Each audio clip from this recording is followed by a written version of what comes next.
జర్నలిస్టుల పిల్లలకి విద్యా సంస్థల్లో రాయితీ ఇవ్వాలి. డిఎస్ఎఫ్ఐ జాతీయ అధ్యక్షుడు డాక్టర్ వివేక్ ఇతర జిల్లాలలో జర్నలిస్టుల పిల్లలకు రాయితీ ఇచ్చినప్పుడు మహబూబాబాద్ జిల్లాలో ఎందుకు ఇవ్వడం లేదా అంటూ మహబూబాబాద్ జిల్లా విద్యాశాఖ అధికారి రవీందర్ రెడ్డితో ఫోన్లో మాట్లాడిన డాక్టర్ వివేక్. అందరికీ నమస్కారం.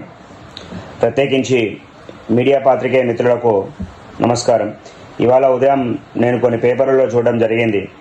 మీడియా పాత్రికేయుల పిల్లలకి ఏదైతే స్థానిక డిస్ట్రిక్ట్ విద్యాధికారుల నుంచి ఏదైతే రాయితీ పొందుతూ ఉన్నారో వేరే డిస్ట్రిక్ట్ లాగా మహబూబాబాద్లో ఇంతవరకు దానిపైన ఏమీ నిర్ణయం తీసుకోలేదు అని సుమారు 2-3 సార్లు చెప్పడం జరిగింది. 2-3 సార్లు వాళ్ళు వినతి పత్రాలు కూడా ఇవ్వడం జరిగింది. అయినా కూడా ఎటువంటి నిర్ణయాలు తీసుకోలేదు అని చెప్పి నేను చదవడం జరిగింది. మరి నేను కూడా పర్సనల్గా మరొకసారి డిఎస్ఎఫ్ఐ జాతీయ అధ్యక్షుడిగా నేను మిమ్మల్ని డిస్ట్రిక్ట్ ఎడ్యుకేషన్ ఆఫీసర్ గారిని, జిల్లా విద్యాధికారి గారిని నేను పర్సనల్గా రిక్వెస్ట్ చేస్తూ ఉన్నా.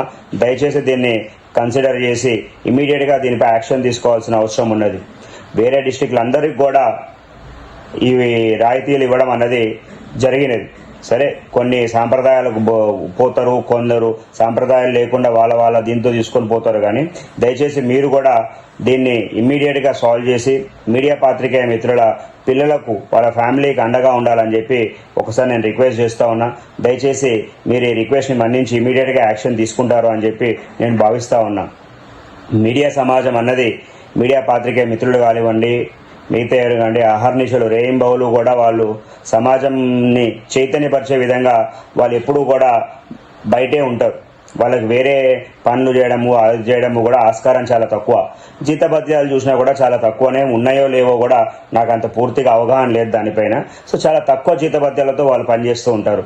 అట్లాంటిది ఈ పోటీ ప్రపంచంలో లక్షలాది రూపాయలు వాళ్ళ పిల్లలకి ఎవరైతే సమాజాన్ని ఎప్పుడు కూడా చైతన్యపరిచే విధంగా ఉన్నారో అటువంటి ఫ్యామిలీకి మనము నిల్చోవడం మన యొక్క కర్తవ్యం అది.